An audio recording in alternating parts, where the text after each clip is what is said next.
السلام عليكم. أنا دكتور محمد القرش، مدرس مساعد بقسم جراحة العظام. اتشرف إن أنا أكون معاكم النهارده أدي المحاضرة بتاعت دكتور خالد عمارة عن الأوبن فراكشرز.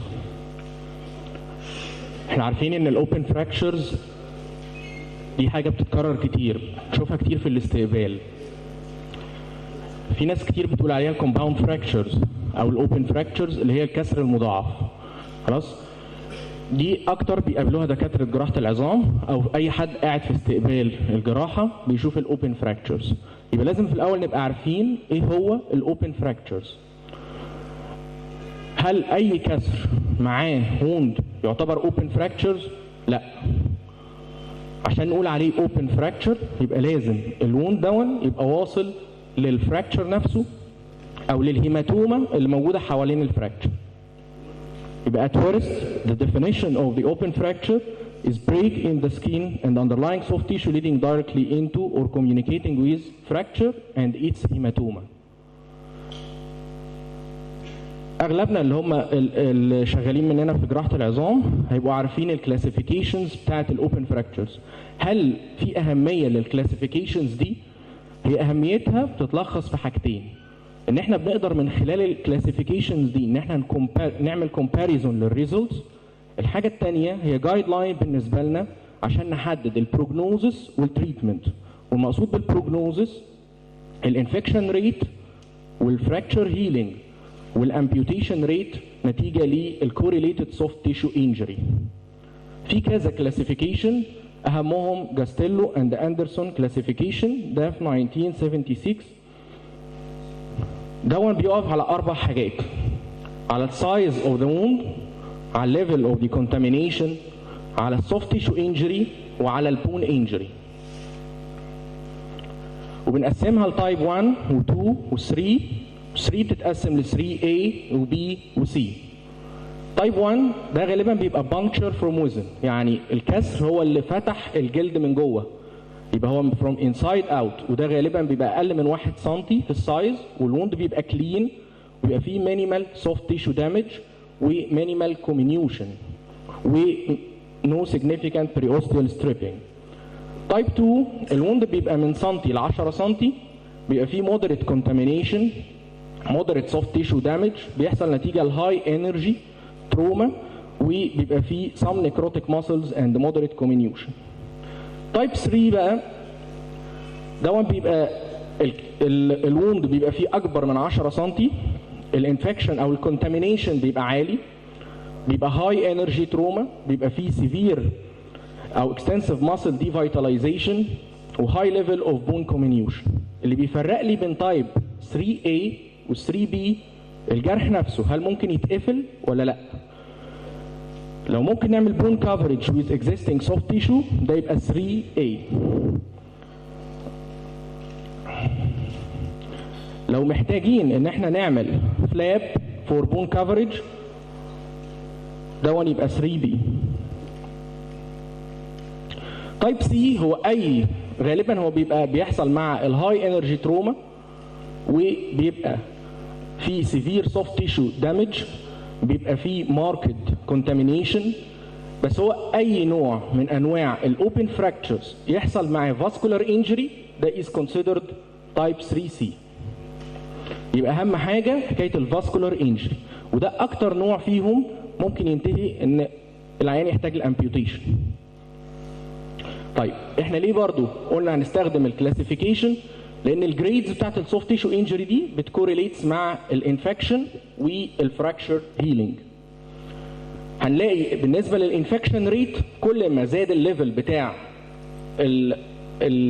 كل ما زاد الجريد بتاع الكلاسيفيكيشن هنلاقي الانفكشن ريت عمال بيعلى والفراكشر هيلينج عمال بيتاخر. وهنلاقي ان في الامبيوتيشن بيوصل نسبته ل 50% في حالات الاوبن 3C.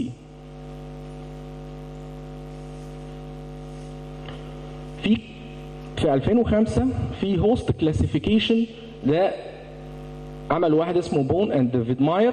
دول حبوا يشوفوا هل الكلاسيفيكيشن بتاعت اللي هي جاستيلو اند اندرسون كلاسيفيكيشن هي دي اللي نقدر نعتمد عليها ان احنا نحدد الانفكشن ريت او ان احنا نحدد السوفت تيشو انجري والهيلينج باور ولا لا، فدون من خلال ان هم شافوا هل في اذر اميونو كومبرومايزد فاكتورز ممكن بتزود من معدل الانفكشن ريت ولا لا. فاستخدموا 174 عملوا استادي على 174 بيشنت ودخلوا فيها 14 اميونو كومبرومايزد فاكتورز زي الايج above 80، الكرنت نيكوتين يوز، السموكر يعني، الدايابيتس، المالجنسي، البلمونري انسفشنسي، اي واحد بياخد اميونو كومبرومايزد دراجز، وقسموها ل 3 كلاسز A و B و C.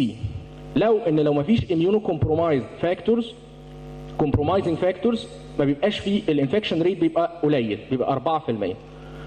لو في 1 أو 2 كومبرومايزنج فاكتورز بيوصل ل 15%، لو اكتر من 3 بيوصل ل 31%.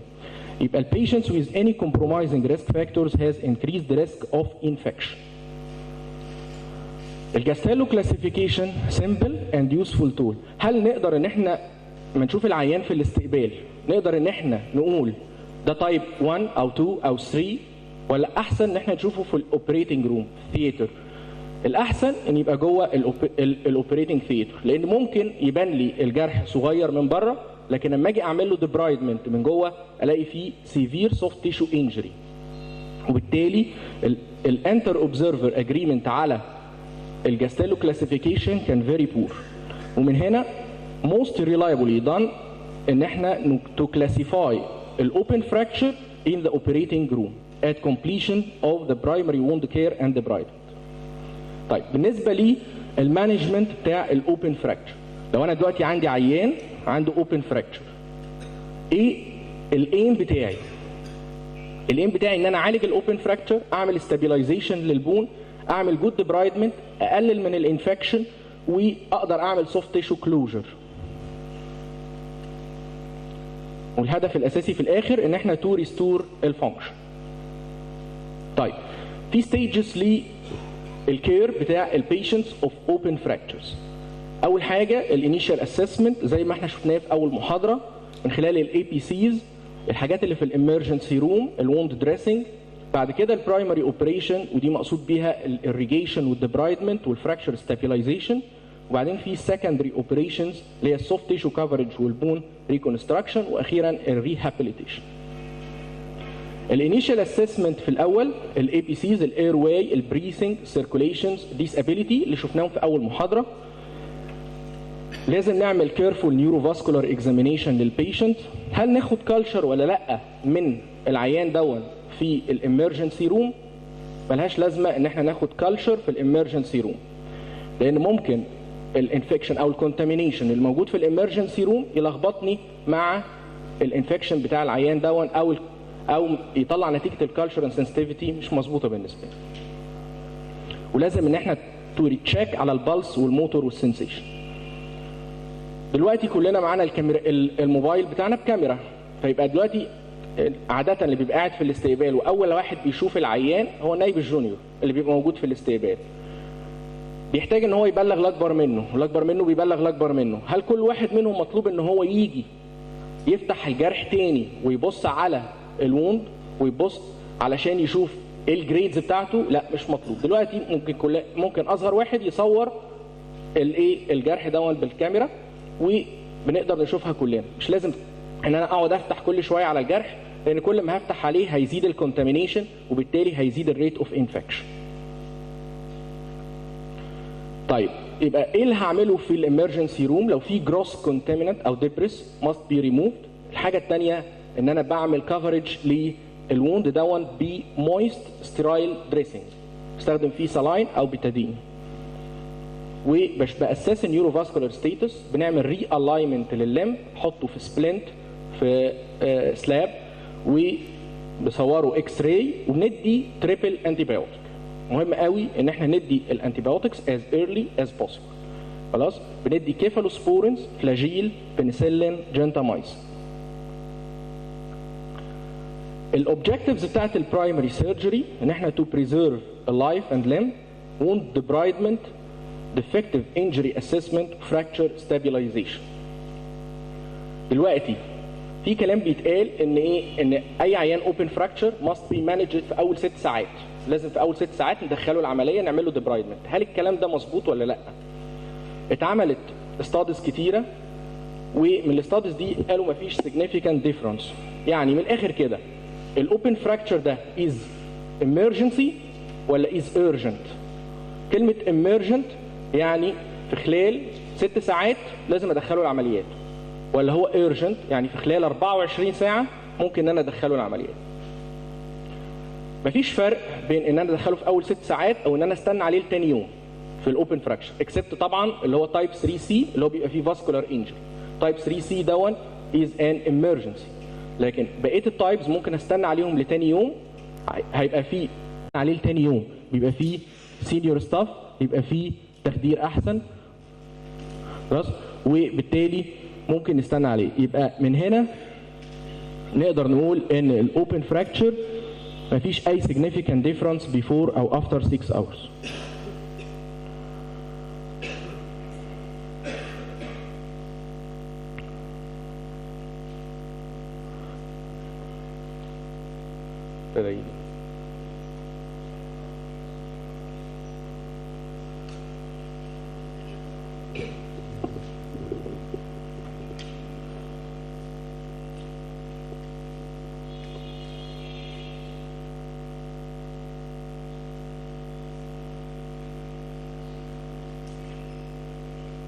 اوكي،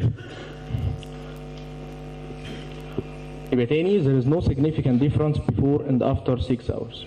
طيب do we even need to do operative debridement؟ يعني هل كل عيان عنده open fracture لازم نعمل له debridement ولا لا؟ في study اتعملت no significant اسمها عملها اوركيد no significant difference، بس ده في type 1 and type 2 open fractures. less infection in non-operative group و less delayed union في non-operative group. يانج إيتال قال إن في type 1 open fractures treated with irrigation and debridement لقى إن في no significant. برضه ستيل السؤال هل إن إحنا محتاجين نعمل debridement اللو جريد open fractures ولا لأ؟ through operative زي ما إحنا قلنا من شوية، أنا ما أقدرش إن أنا أعتمد على البصة الأولانية اللي في الاستقبال وأحدد الكلاسيفيكيشن بتاع الفراكشر ده وأقول إن ده لو جريد. محتاج إن أنا أدخله في العمليات وأبص كويس دون type 2 type 3 according to soft tissue injury according to bone comminution not just size of the wound. وبالتالي يبقى لازم ان انا احتاج ادخل العمليات ده في الاوبريتنج، ادخل العيان ده في الاوبريتنج ثياتر واعمل له debridement. Through operative debridement is a standard of care for all open fractures. Operative debridement is a standard of care. طيب بالنسبه لي الستيجز اوف سيرجيكال تريتمنت، احنا قلنا بقى بعد كده هنعمل العيان ده irrigation وديبرايدمنت. الirrigation ان انا بغسل الجرح، بغسله بايه؟ بغسله بلارج فوليوم اوف وورم ايزوتونيك سوليوشن، مقصود بيه سلاين يعني، اند بالسد لافاج. هل يعني بديله بالساتايل، والمينيمم بتاعي 6 لتر. الديبرايدمنت بقى هو عباره عن ان انا بعمل ديبرايدمنت للجرح ده، بنظف الجرح ده. هل بنظف الجرح بس؟ بنظف الجرح، بنظف البون، يبقى سوفت تيشو ديبرايدمنت وبون ديبرايدمنت. السوفت تيشو ديبرايدمنت بيبقى دان ان لايرز. اول حاجه السكين ايجز، بشيل اي حته من طرف الجرح دون، لو شايف ان حته نيكروتيك ولا حاجه بشيلها بالمشرط. الحاجه الثانيه بنظف السبكوتينيوس تيشو سواء الفاشيا والفات. الديد ماسلز بعمل لها ريموفل، ومقصود عشان اعمل اكزامينيشن للماسل دي بدور على 4 سيز: الكونتراكتيليتي بتاعت الماسل اشوفها كونتراكتايل ولا لا، كاباسيتي تو بليد يعني بعورها بالمشرط كده واشوف بتجيب دم ولا لا، والكالر بتاعها تبقى لونها برايت، والكونسيستنسي ما تبقاش ناشفه. البون ديبرايدمنت بشيل اي افاسكولار كونتامينيتد فراجمنت عشان ما تبقاش بعد كده بون سيكوسترم وتعمل لي اوستيومايلايتس. بروتكت سوفت تيشو اتاتشمنت، لازم يبقى العظمه اللي انا موجوده عندي تبقى ماسك فيها سوفت تيشو، ما تبقاش سايبه. اي عظمه سايبه كده هو ممكن انها بعد كده تبقى سيكوسترم. لازم احافظ على الكي بون فراجمنتس ومقصود بيها الارتيكولار سيرفيس اند ري ايفالويت كروشال تيشو ات سكند ديبرايدمنت. طيب هل نقفل الجرح ولا لا بعد ما نعمل الديبرايدمنت؟ open wound should be left open. علشان احنا لو قفلنا ممكن نقفل على اني روبس، بالذات العيانين اللي جايين من الفارمز، ودون ممكن يعمل جاز جانجرين بالكوليستريديوم. contra indications to primary closure لو في inadequate debridement, gross contamination, farm related or freshwater immersion injuries, delayed in treatment more than 12 hours, delay in giving antibiotics, we compromise the host or tissue viability. طيب بالنسبه للفراكشر ستابيليتي، فراكشر ستابيلايزيشن، يبقى احنا كده عملنا ديبرايدمنت وعملنا irrigation، محتاجين ان احنا بعد كده نثبت الكسر. الايم بتاعنا ان احنا عشان نقلل من الانفكشن، عشان يبقى فيه better soft tissue healing, pain control and easy nursing care. طيب التشويس بتاع اثبت بايه ده بيتوقف على السيرجن اكسبيرينس، على الفراكشر سايت، على الفراكشر تايب، على السوفت تيشو انجري. في انواع كتير، في السبلنت، في الانترنال فيكسيشن، في الاكسترنال فيكسيشن. السبلنت is a good option if operative fixation not required. الانترنال فيكسيشن لازم يبقى الوند كلين وبيبقى mainly في الفور ارم، والاكسترنال فيكسيشن is the main management in open fracture. بالنسبه للجاستيلو تايب 1 injury can be treated at the same way as closed fracture. جاستيلو تايب 2 and 3 usually بتبقى displaced and unstable. مهم هنا ان انا اعمل restoration لللينث، للالاينمنت، للروتيشن and provide stability. كل دون بيقلل بيدي ideal environment for soft tissue healing، بيقلل من الوند انفكشن، بيقلل الديد سبيس اند هيماتوما فوليوم. طيب بالنسبه للانترميدالري فيكسيشن بستخدمها امتى؟ انا بستخدم الانترلوكينج نيل او الانترميدالري فيكسيشن في الحاجات اللي فيها دايافيزيال فراكتشرز. خلاص طيب الجاستيلو تايب 1 و 2 و 3 a ممكن استخدم فيهم الانترميدالري فيكسيشن. هل هو ريند ولا نون ريند؟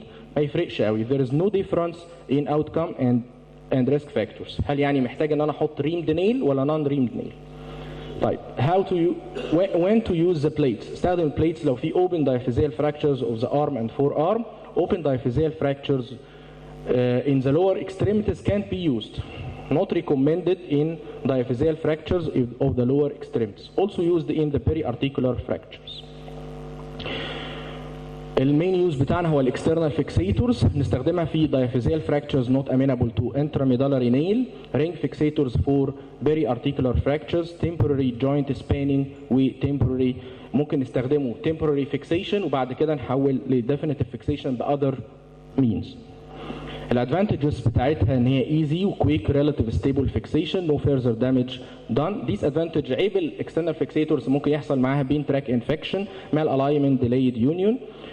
الدريسنج في كذا طريقه للدريسنج، ممكن بغير بحاجات مويست، ممكن wet to dry dressing, semi permeable membranes, antibiotic beads والفاك. الفاك ده is a vacuum closing system للوند، دون بيقدر يعمل adsorption للإديمة عشان يقلل من الكونتامينيشن ويقلل من الانفكشن. وفي biological dressing semi permeable films. بعد كده بندخل عيان مره ثانيه نعمل second debridement repeated debridement بعد 48 ل 72 ساعه ونديله انتيبيوتكس لمده 48 ساعه كمان. بالنسبه للسكين كفرج المفروض يبقى في اول 7 ايام. في كذا طريقه، يا اما برايمري كلوجر، يا سكندري انتنشن، يا سكين جرافتنج، يا لوكال فلاب، يا ريجونال فلاب، يا ديستانت فلاب، يا فري فلاب. تايب 1 بنعمل برايمري كلوجر، وتايب 2 and 3A secondary intention، وتايب 3B هو اللي بنستخدم فيه الفلابس. طيب هل محتاجين نعمل سالفج ولا امبيوتيشن؟ ده سؤال كتير قوي بيحصل. عيان بيجي في الاستقبال، العيان ده محتاج امبيوتيشن ولا لا؟ اللي يقدر يحكم في حاجه زي كده لازم يكون سينيور اورثوبيديك ستاف، لازم يكون معاه سينيور فاسكولار ستاف. ده اكوردنج لكذا حاجه، اكوردنج للايدج اوف ذا بيشنت، اكوردنج للهيموداينامكس بتاع البيشنت، هل في هايبوفوليميك شوك ولا لا؟ هل في وورم؟ اكوردنج للسكيميا تايم، لو هو مر عليه اكتر من 6 ساعات ولا لا، والميكانيزم اوف انجري تفرق معايا قوي، هل هو كراشنج انجري ولا شارب انجري.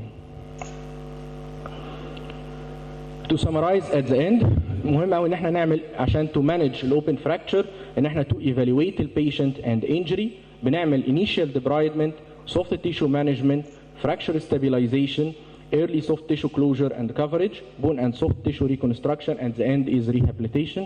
Thank you.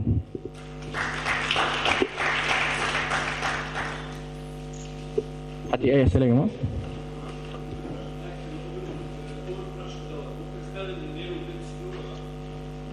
احنا قلنا دلوقتي بالنسبه للنيلز ممكن لحد جاستيلو تايب 3A ممكن احنا نستخدم النيلز سواء ريمد او نون ريمد. اوكي، بس ده افتر ديبرايدمنت ات فيرست. بالنسبه للبليتس احنا قلنا كونترا انديكيتد ان اوبن فراكشر ان ذا لور ليمب، لكنها ممكن استخدمها في الاوبن فراكشرز اللو جريد اوبن فراكشرز في الابر ليمب في الارم او الفور ارم، وممكن استخدمها في الكسور برضو البيري ارتيكولر، بس لازم يكون لو جريد اوبن فراكشر يعني تايب 1 او تايب 2. عندي اي سؤال تاني؟ اتفضل.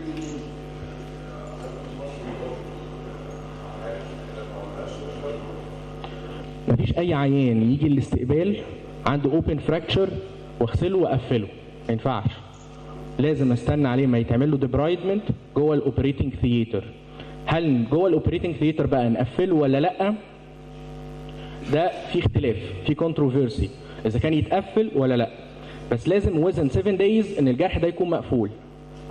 ممكن بعد الفيرست ديبرايدمنت او السكند ديبرايدمنت اكوردنج للجريدز بتاعت الايه الاوبن فراكشر، اكوردنج للديبرايدمنت اللي انا عملته، الديبرايدمنت ده كان كافي ولا لا. وبالذات لو عيان جاي من فورم مثلا، جاي من حقل او حاجه زي كده، ممكن ده يبقى معرض لانيروبيك انفكشن، لو قفلت عليه ممكن ادخله انا في جاز جنجرين. يبقى لازم ان انا الاول ابقى متاكد من الديبرايدمنت بتاعي. اوكي ماشي.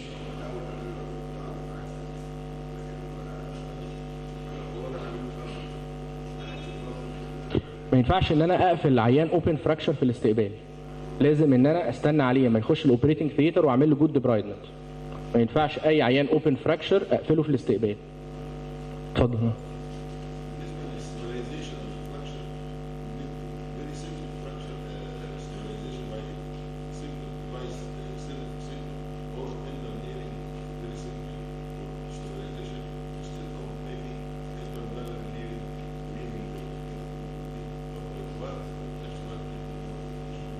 طبعا ممكن ان احنا نعمل تمبوراري سباننج فيكسيتور، نحط الفيكسيتور في الاول كحاجه تمبوراري، وبعد كده اتاكد من الديبرايدمنت بتاعنا، اتاكد من مفيش انفكشن او كونتامينيشن، وبالتالي ممكن نحوله بعد كده لانترميدالري نيل.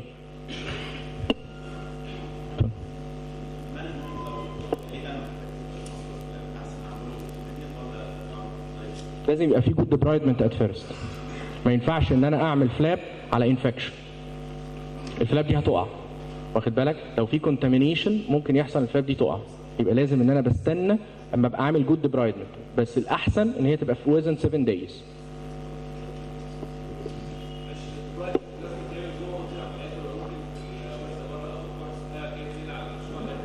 لا لازم جوه اوضه العمليات. اتفضل.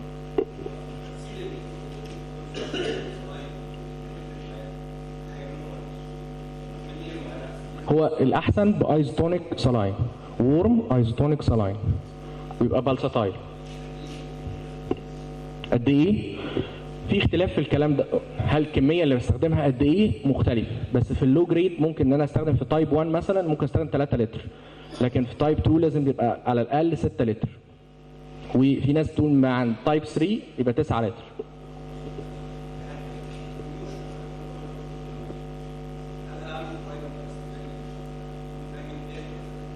قال ايه معلش؟ ديبرايدمنت؟ لا انت قصدك حضرتك لو في اي حاجه جروس وشايفها قدامي طالعه بره الجرح يعني. لو في حاجه شايفها قدامي طالعه بره الجرح وداد هشيلها. لان انا اي فراجمنت من البون لو هي سيبريتد من السوفت تيشو اللي حواليها خلاص، بالذات في الحالات بتاعت الاوبن فراكشر دي هتبقى ليتر اون بعد كده ممكن تبقى سيكوسترم وتعمل اوستيومايلايتس. في حد تاني ليه اي اسئله يا جماعه؟ شكرا. اتفضل.